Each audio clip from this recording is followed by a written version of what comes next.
I want to thank everyone for coming today. We are so excited to have you, and we hope you get a lot out of this session. Today will be a deep dive into a practical collection of team metrics and how to use them properly. We will be including lots of examples based on actual real-world team data with walkthroughs on how this data was used effectively by our internal Acklen development teams. Our subject matter expert today is Tommy Norman. He is our Chief Agility Officer here at Acklen Avenue. With an IT career spanning almost 30 years, he has been helping organizations of all shapes and sizes build great software with a practical approach. Carrying several certifications himself, he has worked deeply with the Agile community as the coordinator of Agile Nashville User Group and founder of the Music City Agile Conference. Tommy is a frequent local and international speaker. Thanks again for coming, and Tommy, I'll let you take it from here. Thank you, Madeline. So thanks everybody for coming. Today we are going to be talking about Agile metrics and finding a good balance of team measurements. So Scott, this will look a little familiar to you. Scott was at my Code Stock Talk, and this is a version of that. So real quick, let me show you a little bit about what we're going to go through today. So I'm going to start a little bit with why we measure. I'm not going to dive into this too deep. Yeah, I think you probably got the gist of this because you're here, but I do want to talk about a little bit about why we're measuring, because it informs how we're going to measure and how we present our measurements. Then we're going to talk about defining a metric. We're going to get into the 4 types of data analytics.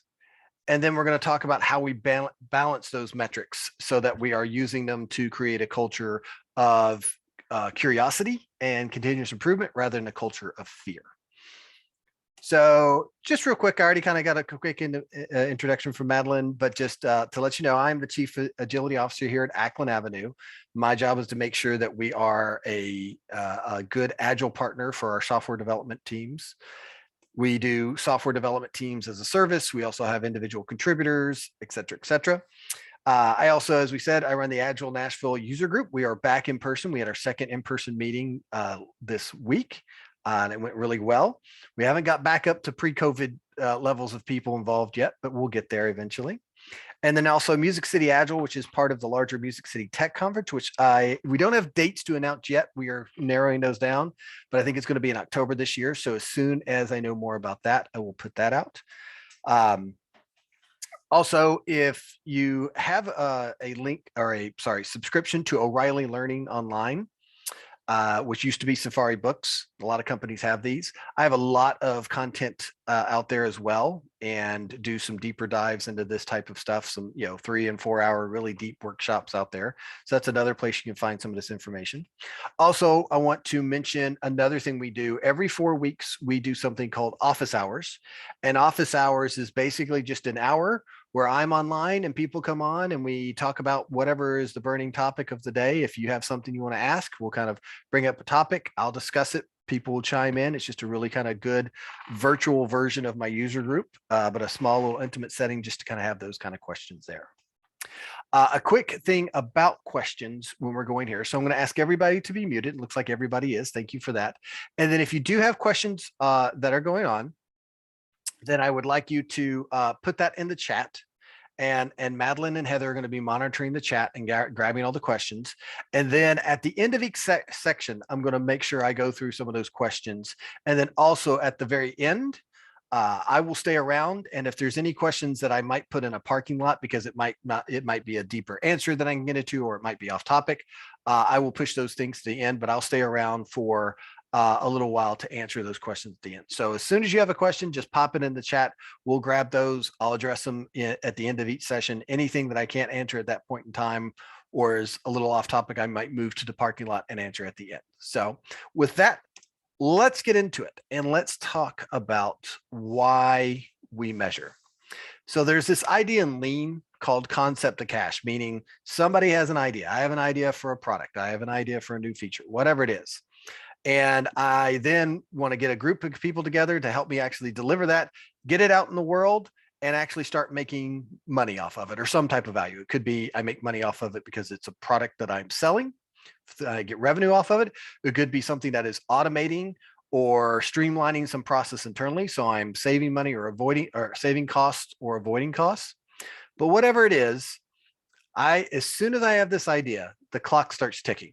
This idea is, until it's out in the world, it is only costing me money and not making me any money. So this is the idea of concept to cash. And how do we then measure that? We want to streamline this process. We want to make sure that it's repeatable. We want to make sure that we are consistently delivering well and we could forecast. So things that we would measure. So one thing is always speed to market. That's probably the first thing people would think about. How fast are we going? I need to get this out in the market. The faster I get out the market, the faster I can start realizing that value. I might need to get the market to beat a competitor or something like that. There's also the idea of cost delay. Entering the market late can actually reduce your impact into that market. Speed to market, always a big thing. High level of quality. I want to get something out quickly, but I don't want to get out something that is very buggy or not very usable. So I need to have a high level or an acceptable level of quality. I want to have a happy team. Now, some places you might say maybe they don't really care about their teams as much. At Acklen, we really do care about our teams. So I measure my teams. I want to make sure we are going at a good speed and we have a high level of quality, but I want to do that at a sustainable pace that has a good work-life balance for my teams and they feel very satisfied with what they're doing. But I also have at the end, I have to have happy customers. Customers have to be happy with what they're getting. They have to be happy with the process in which they're getting it. And I want to maximize learning. Happy customers usually means money or cost savings, whatever that thing is. But I also want to get learning. We also know that no amount of business analysis or marketing analysis is better than actually getting something out in the world and seeing how people use it, getting that real feedback and getting that learning. That is the way to get true learning. So maximizing learning, of course, if we're an Agile shop, is by doing little small iterations, putting something out there, getting that feedback and readjusting it. So this is something that's, and this isn't just unique to Agile. This is anything, any product development process. Doesn't matter if you're Agile, if you're Waterfall, Kanban, Scrum.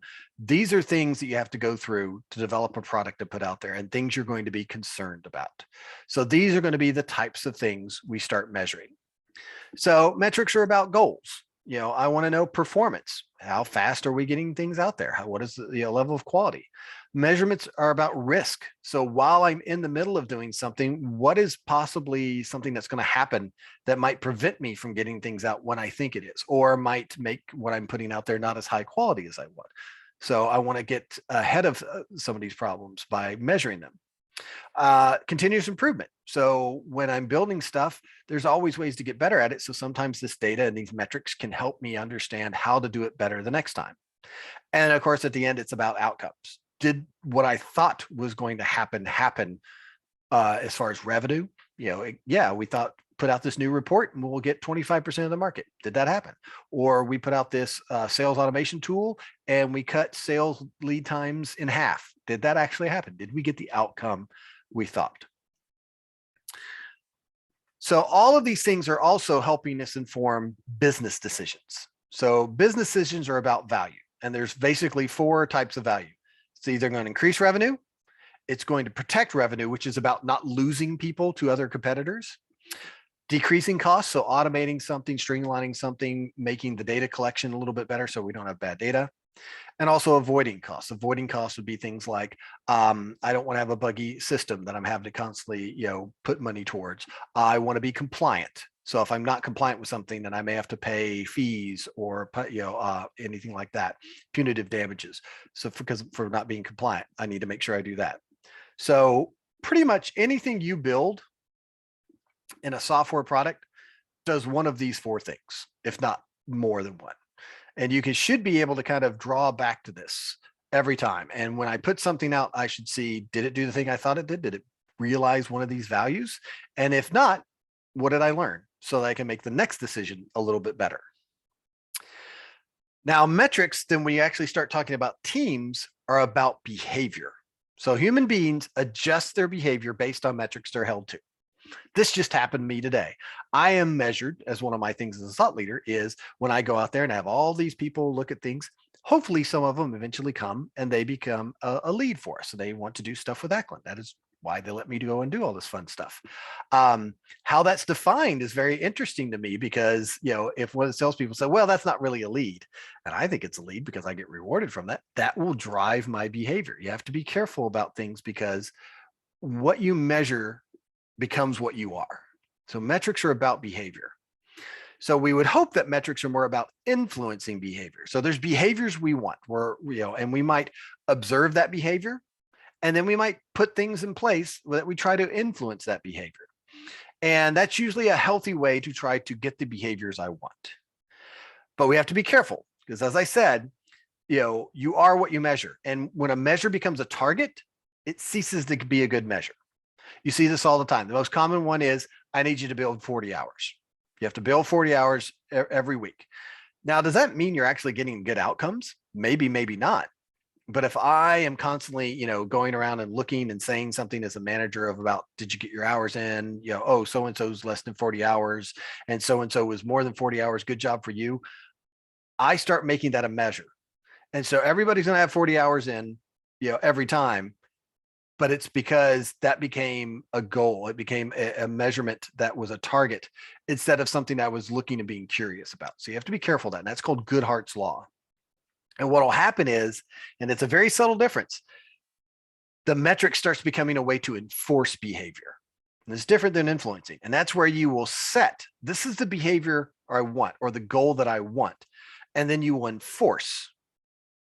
And usually what will happen is that will change behavior, but it may not be changed behavior in the way that you want it to, or you might get side effects that you don't want. And it's going to be a very subtle difference. And I'm going to show you that subtle difference here in just a second. So that is, I just kind of want to go and talk about, why we are measuring things. A lot of times we get a little bit ahead of ourselves, and I wanted to take a couple of steps back and think about why I'm measuring this thing. Questions about why we measure, questions or comments or concerns? I don't see anything in chat, so I think we're good so far. All right, I'm going to move on then. Let's talk about defining a metric. So before you measure, there are several things you should ask yourself. I used to be a guy who wrote reports all the time for different platforms I worked in. And people would come up all the time and demand a report. I want a report that shows this, and I want a report that shows that. And I would see these reports then be used negligently or used the wrong way. And they would start causing more harm than good. And so I implemented these series of questions that I would ask. And this is kind of a watered down version of it, because a lot of the questions were specific to the domain or whatever, the company I was in. But it came down to these types of intent and also questions about how are you going to use this metric. So the first question would be why? What questions are you trying to answer? Usually when I'm looking at a metric, I have a question and I'm trying to get an answer to that question. What do you want to answer? What behavior are you trying to influence? Remember, we talked about a good metric is about trying to influence behavior. And so I want to know what are you hoping if you measure this? And when people see this measurement, how do you want them to act? Now, what exactly are you going to measure? What is the actual thing you're going to go and collect data for? And how are you going to look at that data? What does that look like when it's bad? What does it look like when it's good? I need to know what I'm looking for. And if it is bad or good, how do you plan to react to it? Usually the bad. I want to know what you're going to do when it's bad. And then lastly, what are possible side effect behaviors? I want to influence this behavior, but I know if I start measuring this thing, even if I don't set it as a target, just the fact that I say I'm now measuring this, in a lot of people's minds, it becomes a target. And it could be influencing things. And you may do it in the way you think is nice and even keeled as possible, and it will have side effects you don't think about. And I'm going to tell you some stories about that as well. So these are usually at least some basic questions I ask every time we're starting to define a new metric. So let's go through a couple of examples of answering these questions. And it's going to be the exact same thing. And I'm going to show you one that should be the way we answer these questions and approach a metric. And I'm going to show you the way that most probably you're like, that's probably the way we do more all the time. So let's talk about speed. Speed is one that everybody's always measuring and always concerned about. And it's also the one that sometimes trips us up the most. So let's walk through the questions. So let's imagine somebody comes in, why? What questions are you trying to answer when you're measuring speed? And they say, I want to be sure we are delivering as efficiently as possible to get value to the customer quickly. And I want to know if we're going to meet our delivery goals. Okay, that seems fair enough. What behavior are you trying to influence? I want the employees to identify and remove waste in our delivery process. And we're hoping that measuring speed will show us some of that waste and we can be better at it. And then I can tell if we're being better at it. What exactly are you going to measure? We're going to measure the story points we can deliver in a 2-week sprint. So this is obviously a scrum shop, and they're going to measure velocity. And a velocity is just this number of story points you complete during a sprint. Okay. What does it look like when it's bad or good? Good is as high as the team can consistently deliver with good quality. Bad is highly inconsistent or trending lower than expected. All right. So all still sounding pretty fair. How do you plan to react to this metric? If I see a negative trend, we will focus on delivery impediments and inefficiencies in our next retrospective. So I'm going to use it in our continuous improvement to try to identify what's holding us back and fix those things. What are possible side effects and behavior? Teams lose focus on quality by taking shortcuts or sustainable pace by working too hard. So we might decrease in quality because we're running too fast. We also might start wearing people out because we can't work at this pace very long. So this is a pretty well-balanced way of looking at a metric. And this is about observing and trying to influence that. Now, let's do the exact same thing, but this is the way you've probably heard this approach most often. And this is an exact, not an exact word for word, but it's pretty close to a conversation I've had a couple of times. So we're going to measure speed. Well, why? What question are you trying to answer? We need to deliver 20 features every 2 weeks to make our deadline. Are we going to make our deadline? What behavior are you trying to influence? I want employees to go as fast as they can. What exactly are you going to measure? How on target we are towards delivering 20 features a week. Already it has the word target in there. So if we're going with Goodhart's law, we're already feeling that this is a bad idea. What does it look like when it's good or bad? Well, good is 20 or more features per week. Bad is less than 20 features. All right. Not only have we said that it's a target, we're also saying that it's bad if we don't meet our target and good if we are meeting our target. How do you plan to react to this metric? Add more people, work nights and weekends, and or withhold bonuses. All things we've probably heard, brought up at any given point in time to try to motivate people. What are possible side effect behaviors? What do you mean, like not meeting our goal? So, by reactions of people, I can see that this is, you've heard this before. It's not new, and it's the exact same measurement. We're measuring the exact same thing, velocity and speed, but how it's approached and how people are going to use it is very different. And so this is where if I just, said, oh, what do you want to measure? And and they said, I want to measure, velocity. And, they said, I want to measure velocity.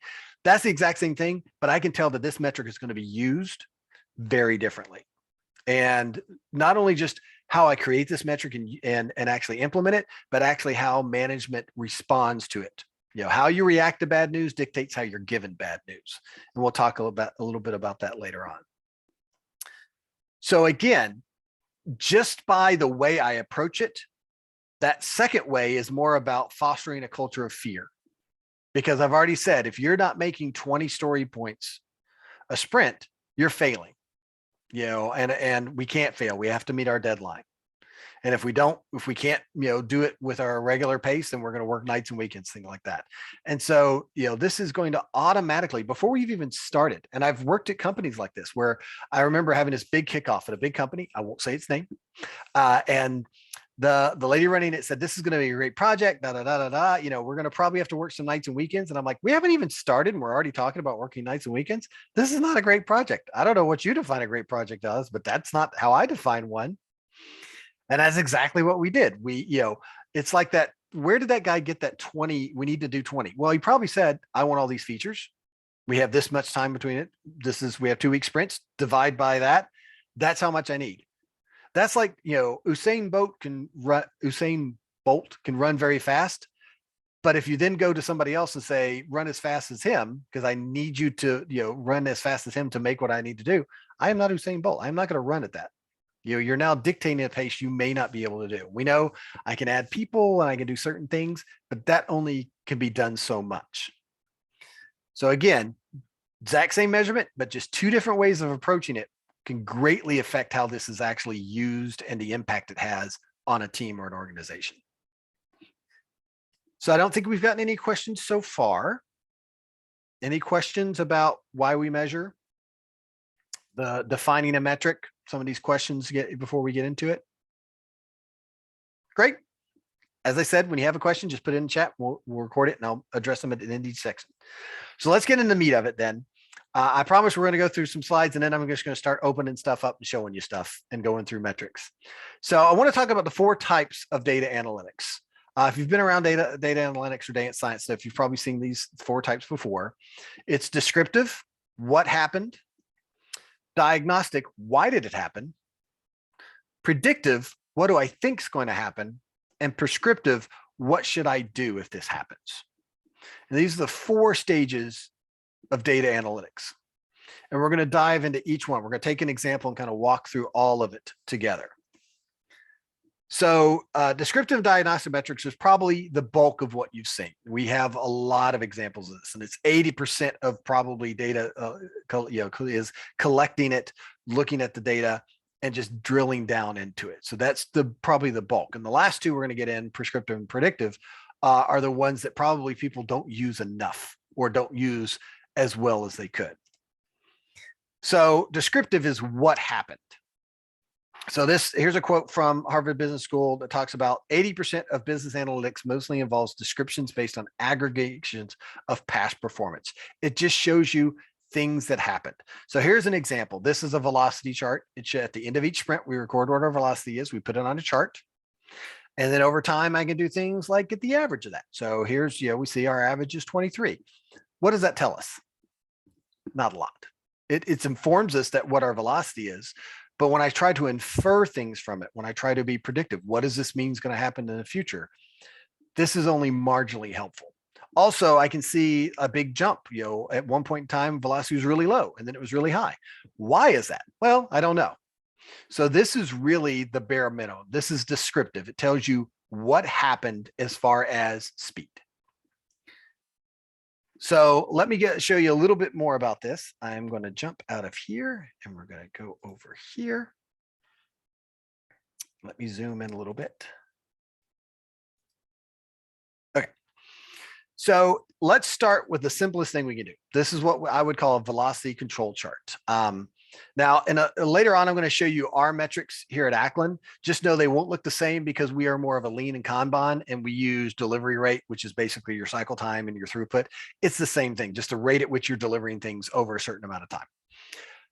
But this is more probably, most people are probably Scrum, and this is more familiar to you as velocity. So every sprint, we're just going to record what our velocity was at the end of that sprint, put in a nice little chart, and there we go.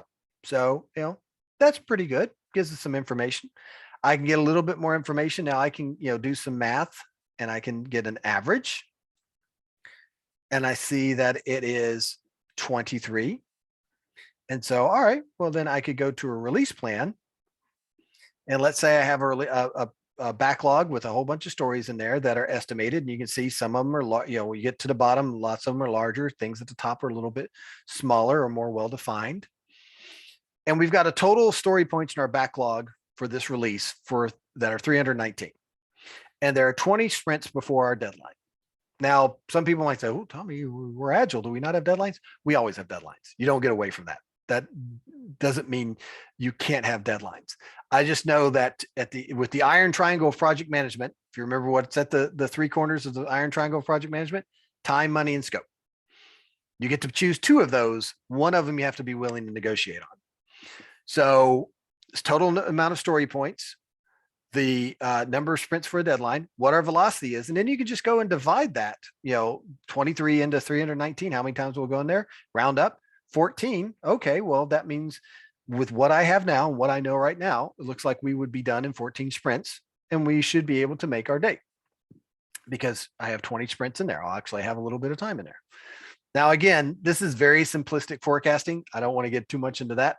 I have a whole nother one we're going to do in another quarter about using real release plans, but this is good enough for now.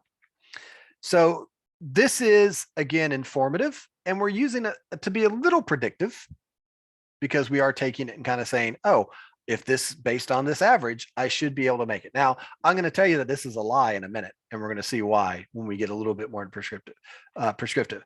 But this, again, is showing me descriptive data. What happened over time. That's about all it can give me, descriptions. Let's jump back in here real quick, and let's talk about The next phase of a metric, the next stage of it, data analytics, is diagnostic. Why did it happen? So when we see something like this, okay, a low velocity is bad. A really low velocity, like our average is 23, but this one jumps down to 11. It's almost half of what we're, on average doing. That's not great. What happened there? So I want to know what's going on. This is where I want to get diagnostic. I want to dive deeper. And just seeing just this one metric does not tell me enough. So let's take and dive in a little bit deeper. So I'm going to go back to this spreadsheet. I will also give you access to this spreadsheet afterwards as well. I'm going to give it to you in a PDF format. I'll give a little bit of secret sauce, but I'm not going to give you the whole secret sauce, but I will give it to you in a PDF format. And it's not hard to reverse engineer what's going on in here. So if I wanted to know what was going on, so we have this velocity tracker and we know that 11, let's do the average one because it shows a little bit better. 11 is way off. That's really low. Why? So now I have to go and dive a little bit deeper. So let's go into sprint 4. So sprint 4 is the one that had 11. And let's see, here's all the user stories that went into sprint 4. This is the story points for each one of them. This is the task hours. So if we were doing a sprint backlog, we had each story, we broke it down into tasks. We probably put some hours on that. So we have an idea of around how many hours we put in that. It's not probably exact, but it's good enough to get relative sizing. And then what was the status at the end of the sprint? Done, in progress, not started. And so now I can start looking at some charts based on that. So here's one that's just kind of a pie chart of how much time in that sprint went to each user story. It's not very informative. It really doesn't, break it down in a way that gives me lots in there. Let's scroll down here. Now, sprint task hours breakdown starts to give me something interesting. So what you have here is this line is the story points that was assigned to each one, this 3, 1, 5, et cetera, et cetera. And then this bar is the actual hours, the sum of the hours that we logged in our sprint backlog for it. And you'll see that green ones are ones for done, yellow ones are for ones that weren't done, and then this one wasn't even started, so there's not even hours logged in it. So when we look at that, you can respond to this in chat. Where do you think our problem is? When we look at this diagnostic data, where does your eye immediately go? There's a smell here if you're looking. Anybody see it?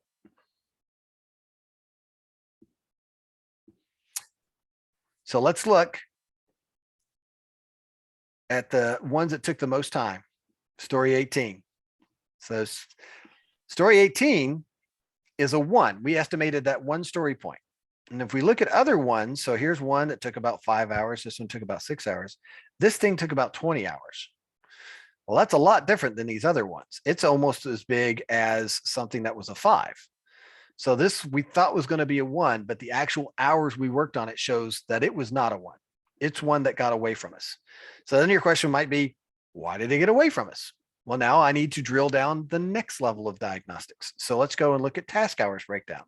So at sprint 4, user story 18, these are all the tasks in here. And I simplified this, by just putting in design task, development task, QA task, and deployment tasks. The date the task was created, and that'll be key here in a second.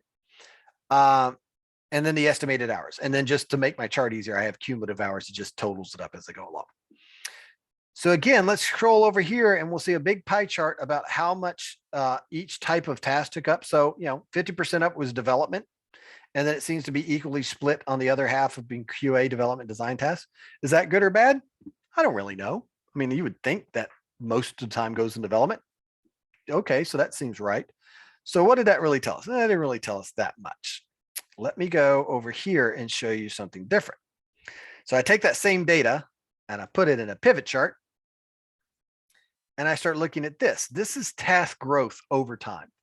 And what it's basically showing. There's actually better ways to visualize this. I'm just not as good as Excel as I need to be. So what this shows is on the beginning of the sprint, 6, 7 is when we would have sprint planning most likely, and that's when we would create all these tasks. So that's when we created all the tasks, created some design tasks, a lot of development tasks, some QA tasks, and some deployment tasks. All right, that seems fair enough. And then we see way into the sprint, about halfway into the sprint, a whole bunch of new development tasks got created. And then a couple of days later, a whole bunch of new development tasks got created and a whole bunch of QA tasks. And at the end of sprint, a whole bunch of new deployment tasks for this story got created. So you can see that about halfway through, this story started growing. A lot of new things started happening in here. And so we start going, all right, so I can see that there was a lot of growth in the story. And again, the question is why? Now there may not be data that tells us why. This is when we might get anecdotal evidence. We might take it to the team and go, okay, guys, it looks like this story is the one that got away from us. What happened? And that might be when the team shares with you, oh, well, that was supposed to be where we were just writing a front end to an API, and the API was just supposed to give us the data. And everybody told us, oh, this API is easy to use and it just gives you the data and you just got to format it and put it out there. And then we got there and that API did not do that. And we had to write our own API. And you look at this and you're like, all right, that explains the data. Why did a big development spike in here? I had to write an API that I didn't think I was going to have to write. And then I had to test that API. And then I had to deploy that API that I didn't have to think I was going to have to deploy on top of the front end I was going to do. So you start to get the anecdotal explanation that then matches up to your data. Now, you might have just gone and seen the story, gone and said, oh, this sprint was low, and go and ask the guys. And they might have told you that anecdotal thing before. But now you have data that shows you the actual quantitative impact of that. You can match those together. I like to use both. Some people are very data centric. I probably start with the data and then work backwards into the anecdote, the explanation. I have a friend, and I think she is equally as good as a delivery. She just goes and asks the questions first. She goes and looks for the more anecdotal reasons, and then she looks for data to back up what she's hearing. It's just we're using data, we're just entering in it different ways. But now I have this diagnostic data, so it gets into the granularity. I have to get a little bit further down in each one to kind of see this. And then you can start kind of looking at things like, look at other stories. So here's another story. We can see its breakdown. That doesn't really tell me much, but maybe I can go and look at its task growth over time. So let's compare it to other stories. So you can see like this one, we didn't grow. We got all those tasks in there on the beginning of the sprint. I didn't have to create any more because we were really good at that one. And then I might look at, well, what was about that story that we didn't know about this story, and start getting some comparisons in there. And then lastly, I might have a chart like this, which just shows me, all right, over the last X number of sprints, 9 sprints, what's the average amount of task hours per story point? And this is a dangerous metric. This can be used for good, can be used for bad, but it's informative for a team to look at and say, all right, you would expect as story points go up that it takes longer to do. Not always. Sometimes you have, a small that's a bigger one that overlaps with a medium that's a little bit smaller. That's okay. So I don't expect it to be perfectly mapped up, but I would generally like to see kind of an increase across there. And again, you can see that because of that one story that got away from us, or maybe there's a couple of stories that got away from us that were ones. And I would want to go and say, let's go look at those ones and why did they get away from us? Can we see a trend in that? And what can we do the next sprint or the future sprints to avoid the same mistake? So this is where we start getting diagnostic data and using that to maybe learn and change our behavior moving forward. Let's jump back into here. So I want to start talking about predictive metrics, and this is probably where this is where we get a little bit deeper into the woods. But any questions so far? Questions or comments or concerns about diagnostic and descriptive data analytics? I haven't seen anything chat, so I think we're good. All right. Okay. Again, if you have anything, just dump it in the chat. So now I've got diagnostic data telling me what is happening. I've got some drill down information that I can go and see why I think things are happening, matching that up with anecdotal, things from the team to see reasoning behind things. But now I need to know, what does that imply for the future? What is most likely to happen based on this data I have? And this is where things get tricky. So a couple of things about predicting the future. One is the future does not exist. It's made up by guidance counselors and insurance salesmen. I heard that from some comedian. I don't remember who it was, but that is true. It doesn't exist. Even if I do the exact same thing with the exact same team, I have not done it in the future. Maybe we did it well in the past, but in the future, somebody's kid gets sick, somebody quits, somebody leaves. I don't know what the future is going to hold. I can try to be predictive as I can, but there's only so much I can do. You can also go back to the old Donald Rumsfeld quote about the known knowns, the known unknowns, and the unknown unknowns. There's just only so much I can plan for, and there's always going to be change.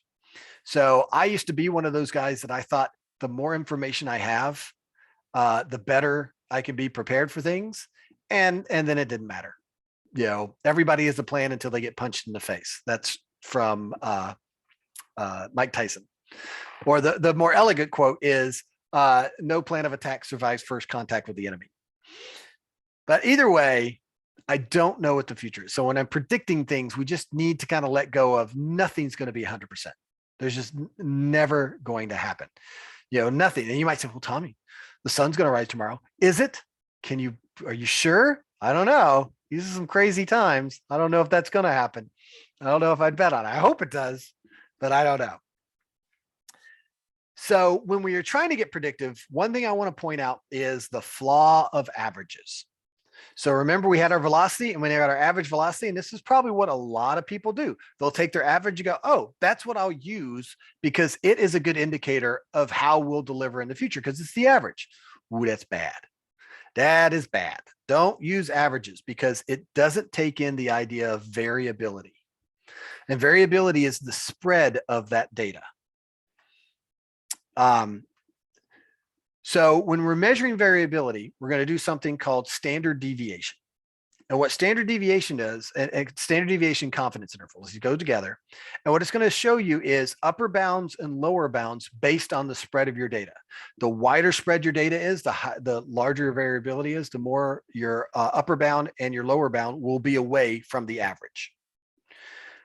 So before we go any further, let me be clear. We're about to get in stuff that I don't know what I'm talking about. I have a much smarter person than me called Juan Carlos. He's a good math guy, and he always helps build things for me. The spreadsheet I'm showing you, he helped me build. I built most of it myself, and he came in and said, "This is right. That's not so right. Change that. Do this." And he builds great reports for me. So I'm going to explain things that have been explained to me. And if you ask me a question too much deeper, I will have to say, I don't know. But the great thing is that this is math. There's tons of things to go and look up that you can find all about this. Just want to be clear about my level of familiarity with this. So let me show you a demo of this. So I fell in love with standard deviation. I had a friend who introduced me to a guy named Edwards Deming. And if you know any history about lean, Edward Deming is a guy who was a quality control expert guy. And we sent him to Japan after World War II to help build up their infrastructure and help them get back on their feet. And he is one of the instrumental guys who helped build the lean manufacturing that came into Toyota and all of these things that then came full circle and came back to the United States and then became lean and Kanban and things we use every day. He is one of the guys where it started, systems thinking, things like that. And standard deviation, we use, here's all the math crap. And I do put math crap in there because, again, most of it I don't understand. The good thing is that when you're using Excel or Google Sheets, you don't have to understand it because there's things that do it for you. So we have the average, we have the total number of story points we have, the sample size. Sample size is important. You have to use this in these calculations. And then standard deviation. The great thing about standard deviation is in Excel, I just have to say, hey, standard dev, go look at that data, and it gives it to me. Now, standard deviation, just, there's points of standard deviation. So what standard deviation will say, you have so many points. And then you can say, this is one standard deviation off, two standard deviations off, et cetera. And then what confidence intervals start giving you is what standard deviation you should use to get a certain level of confidence. Now, here's where it gets tricky. There's something called a 95% confidence interval. That doesn't mean that it's actually 90% confidence. Like if somebody said, how sure are you in this data? It's actually not 95%. It's actually more around 80, 85%. And it usually ends up being about 1.25 standard deviation from the norm. Again, I am relaying information that has been given to me that this is pretty standard industry. And what you get is you have your average, which is basically what it is 50% of the time. And then you have what your data is telling you where you are about 85% of the time. And those are pretty standard ranges.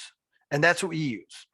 And so what you'll do is you get your confidence interval, and then you just add that, you get a margin of error, and you just add that on top and subtract it from the mean. And that's where you get your upper bound and your lower bound. So you can see here, I have my velocity, I have my average, and then I have my upper bound and my lower bound.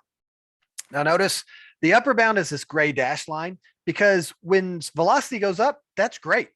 I don't care if it keeps going up forever. That is great. When it goes down is when I get worried. So I want to know the lower bound. The lower bound becomes my important boundary, the boundary I want to measure against. When I'm doing cycle time, it's different. Cycle time, I want cycle time to be lower. So the lower bound is great. Lower cycle time is great. Higher cycle time is different. So the upper bound would be more important. It just kind of depends on which direction you want your metric to be going in. But having both is good because you want to know the spread. So now that we've calculated this, this really shows us why we can't use averages. And I'm going to show you.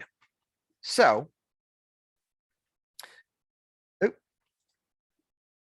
here's one. This is the data again, is 23 is the average. And we have 206 total size or total story points and a sample size of 9. That's going to be important because let's switch over here and look at this team. This team, scroll over so you can see it. Their average is 23. Their total size is 206. The sample size is 9. But look, once you start using standard deviation, look how far off their lower bounds and upper bounds is. Why? Because the data is much more spread out. It is much more variation between points. And this becomes very, very important. If I just use average, these teams would have looked exactly the same, and they are not exactly the same. If I start trying to use this data to be predictive of how that team's going to perform in the future, that first team is going to be a lot more accurate because the variability is much smaller. Let me show you how I would use this in a release plan. So anytime I give any predictive metric, it's a range. Because if you just give one number, and even with ranges, you have to be careful. So if I say, tell me how long is this going to take? Oh, that'll probably take 2 weeks, give or take 8,000 weeks. They go 2 weeks it is. They don't hear the second number. So I try to come in and I try to be very diligent about presenting what we call optimistic and pessimistic to kind of, instead of saying, oh, this is 1.25 standard deviations from the norm and people fade out, just optimistic and pessimistic. Now, optimistic, you might say, well, wouldn't you use the lower bound for that? Like the best you've ever run? No. I'm never going to show that number. I'm never going to use that number. I'm going to use average. That's my optimistic. And then I'm going to use this 85% number that I get from standard deviation with the confidence intervals I showed you. And that's going to be my pessimistic. And it's always going to give me a range. And so what you can do is you can go the exact same release plan. I got 319 story points. I have 20, if I just do the math, I need to be 20 sprints before the end of the deadline. My pessimistic velocity is 13. My average is 23. And that's the average, or my optimistic is 23. That's the average and the lower bound. So you can see here, optimistically, I should finish. I should be done. But pessimistically, I may not. Now, the truth is somewhere in between them. Holger says worst and best case scenarios. Exactly. It is presenting both of these things. And even when I give this to Holger's point, I will give pessimistic and optimistic, and I'll say average is hope for the best and pessimistic is plan for the worst. And the truth is somewhere in the middle. Now, this is important. So if I went over and I go back and look at this first one, I had an average of 23 and I had a lower bound of 18. So if I go back and plug that in there, 18, that first team is more likely to make it. Their data is tighter. I'm more likely to be more consistent. And if I'm consistent in how I'm in the past, I'm most likely going to be consistent in the future. And this is why you can't use averages, because these two teams look very different. And the probability of one versus the other making it is very different. That's where the variability comes in. That's why I love standard deviation. And I try to put standard deviation on top of all of my metrics. And let me show you one more thing on this. So the way I actually like to use this is I will take a backlog, put all the stories in there, and I'll put the pessimistic and optimistic. And so even pessimistically, this is where I think we'll get. So let's say that either number, like both numbers may not make it. So you're somewhere in the middle. This is more likely what's going to happen. Everybody comes in and wants more than you can give. And so I'll say pessimistically, we should get this. Even optimistically, we're not going to get to those. And what I'm managing to is that middle. And how wide that middle is depends on your standard deviation. If your standard deviation is wide, the middle that you're negotiating to is large. This is the, I don't know if I'm going to make these. I'll probably get some of these at the top, but I probably won't get some of those. I don't know what that is. And using this type of planning really helps your negotiations. If you're a product owner or anything like that, of going in and saying, all right, they say, I need to get all of those done by this date and time. Well, that's not going to happen. We need to do either, one of three things. I either need more time, or we need to see if we can speed up. And that, what's the typical way people want to speed up? Add more people. And we know that only gives me so much speed, and there's a diminished return on that. Or I negotiate scope. And I always advise negotiating scope, because it's the thing I could do right now and I immediately know what happens. Where adding time and adding people, I don't know if that's going to help until I actually get a little further on down. So this is just another way to use pessimistic and optimistic in your planning to show that variability. And, again, the wider this is, the more unpredictable that team is. And the smaller it is, the more predictable that team is, and the more firm you'll feel with your forecasts going forward. Questions, comments so far? I think Holger got one in there. My problem with velocity is the ease at how it is manipulated just increase the story point estimate. Absolutely. That's also, so full disclosure, I don't use velocity. I use cycle time and throughput, because cycle time is a measurement of actually what you did, and throughput is a measure of actually what you did, and it encompasses everything.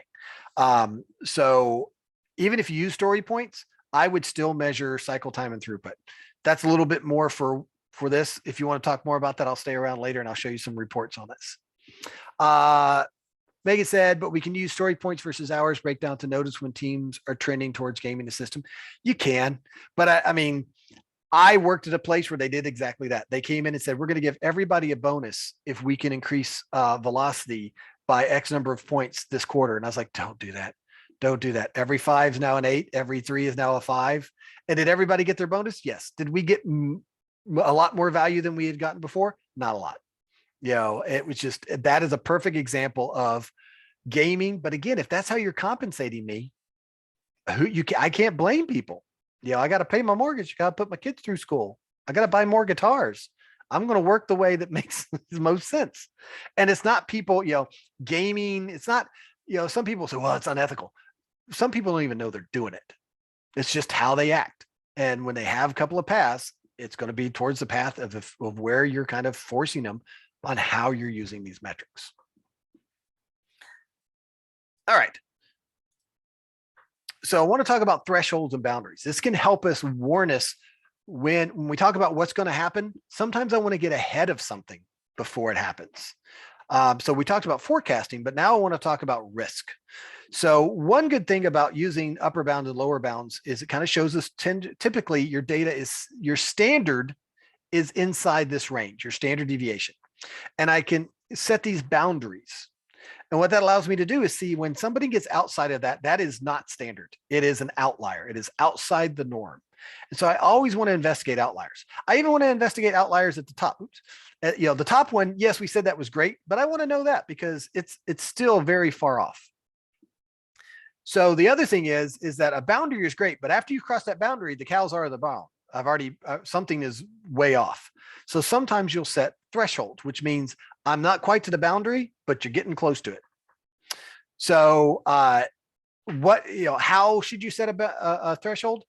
The knee-jerk reaction that we've kind of came up with is if there's any kind of standard deviation, I take 25% of that standard deviation, and that's what I put on top of a threshold. So you can see here, I say, all right, 18 is the boundary. If you cross that, you're an outlier. But if you start getting more than 20 or more, you're too close. You're close to the edge. And I probably want to start, what's going on there? I want to take a look at what's going on.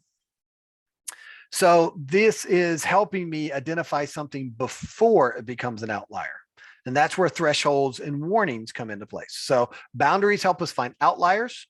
Thresholds help us get warnings. So we got a quick time check. We're moving into prescriptive metrics. So what prescriptive metrics is, what should I do? And this is less about metrics and more about learning from those metrics. So metrics can reveal patterns. A common pattern you'll see when you're using Kanban is when you increase your work in progress, I have more cards on the board at any given time. Usually right after that, you will see a big spike in cycle time because it takes you longer to get more things done.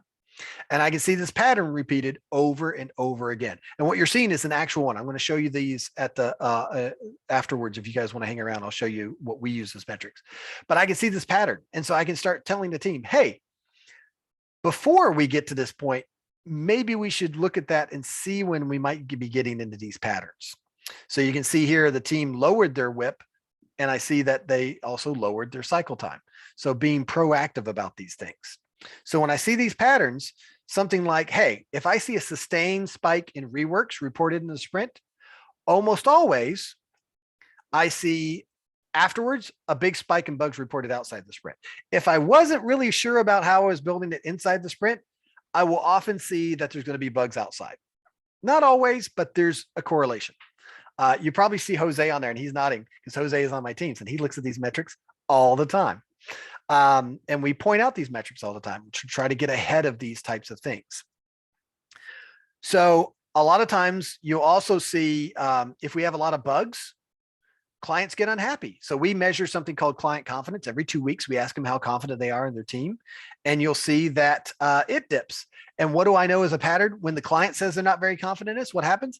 The team confidence dips.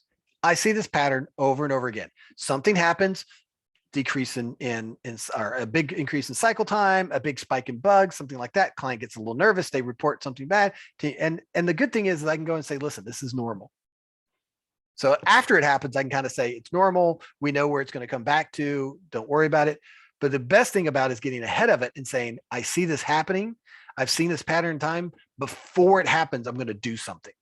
That's where prescriptive comes in. So drawing to it. So here, when I get to this point in time, before I see the spike go, the spike in it, I say, hey guys, you're getting to WIPs. What if we do something beforehand? Sometimes I call attention to it. My team will come back and say, see, our cycle time stayed the same. I'm like, yeah, but it's because I brought it up before when we paid attention to it. What if before it even got above, before it became an outlier, you said, ooh, we're getting close. We should probably manage our WIP and make sure. Then the problem would have never happened.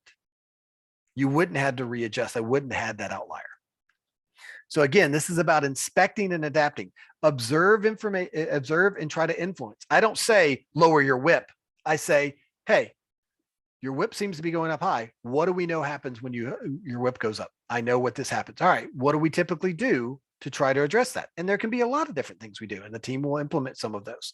That's where we get into this repetition. So let me show you, and this is kind of just a mock-up of what you could do. But one thing is a nice thing to do is analysis. So have a log. And this can be done, you can do this in retrospectives, is a great place to do this. You can just keep it up yourselves. But just when something happens in a sprint, that was an anomaly, that your, metrics were a little wonky, just note what happened. So like, remember in sprint 4, we had that weird one. What happened? Third-party API didn't provide the data we needed. We had to build it. What was the impact? Well, what was supposed to be a one-point story took almost 4 days to complete, and I didn't finish 3 other stories. What's my lesson learned? All right, whenever we have a story that touches a third-party API that I haven't previously used, I'm either going to add more story points or I'm going to put a code spike before it to make sure I know it works before I start getting in there and planning it. This is learning from this. So then when the next story comes up and it touches a third-party API, all the team's going to go, whoa, remember what happened? Let's plan for it and try to avoid it. But then I'm prepared to know that, hey, this story might explode. And you might, when you see the trend in that story starts getting bigger, you're like, all right, what we thought is happening is happening. What are we going to do about it? So just kind of keeping all these things in a log kind of helps you go back and learn from that. The other great thing is when you make these types of reports is having in the report itself, or so, easily located. It's really great to put in a report itself. All this information we've been talking about it, embed it in the report. Don't try to make your reports tell too many stories. So this is about as complex as, I like a report to get. Maybe with WIP, because we put WIP on top of ours as well. But I'll say, what is this report supposed to show? What should I be looking for? Where should I go for deeper diagnostics? And here's some more details to learn about like how this report is written. So this goes into, remember those questions I was asking? Embed that in the report itself. Tells it what the report is supposed to do. What does it show? What are we measuring? What is it showing? What am I looking for? What are the trends that I know I should be looking for? And then if I see something wrong, where should I go and investigate? I should go look at velocity breakdown, task hours breakdown, sprint analysis log, all these different places. And if there's something like, oh, it's got standard deviation, and somebody goes, I don't know standard deviation, explain it to them, because if they don't understand it, they don't trust it. All right, so we went a little longer. We're at 11:30, balancing metrics. So I'm actually going to stop here.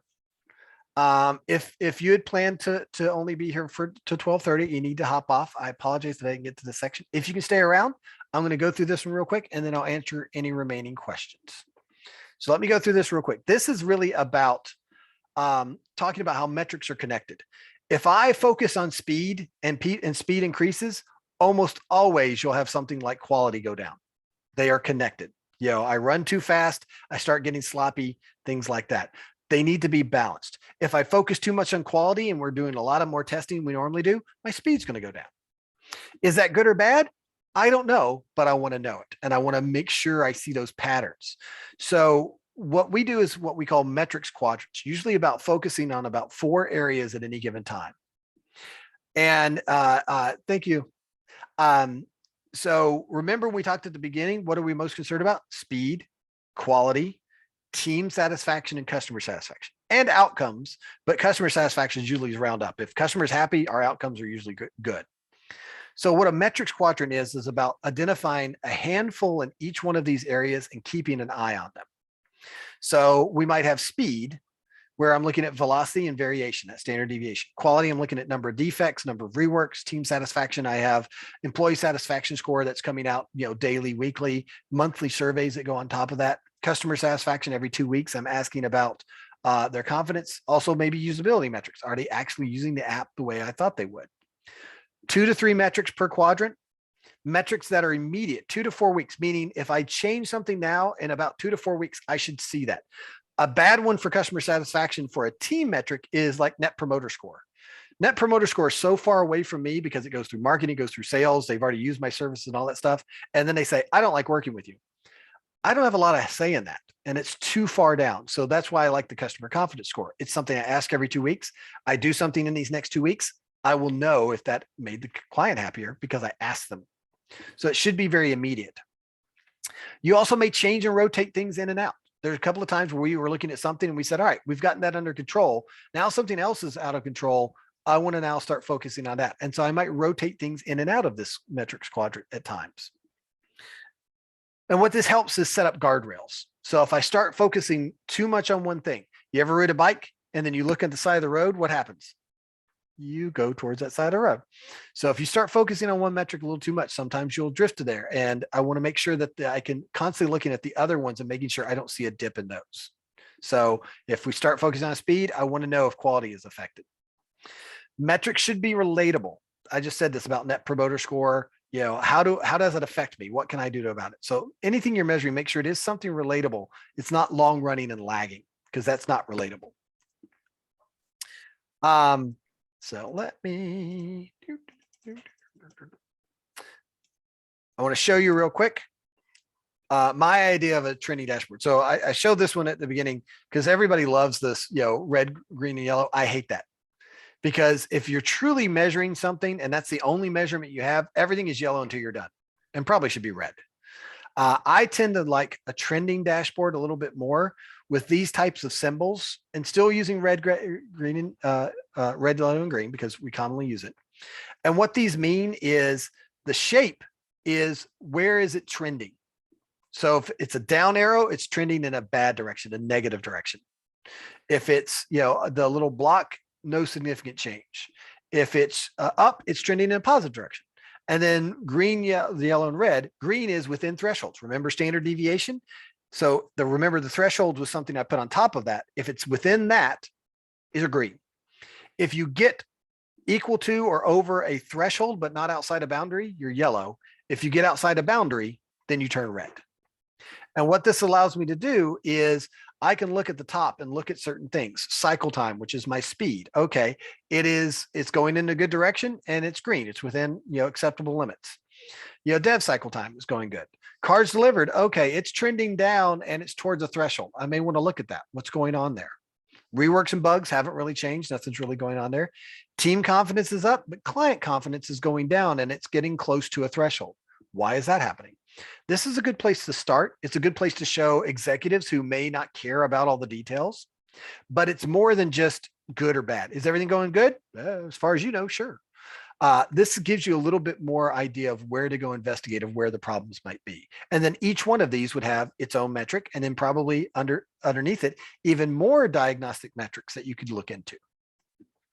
And that's what would be a good board. And I'm going to wrap up, but then I will show you our actual board if you want to stay around and look at that. So I want you to remember this. If anything you walk away, remember that metrics should roll up to business goals. Because again, this is all about business. Don't make dollars, don't make sense. It should influence positive behavior and should be less about, enforcing certain behaviors. You want to have a clear understanding of why. It's where those questions came from. We want to remember the 4 types of data analytics: descriptive, what happened; diagnostic, why did it happen; predictive, what's likely to happen; and prescriptive, what should I do if this happens. And then lastly, they need to be balanced. So making a nice little quadrant in there. It should inspire curiosity.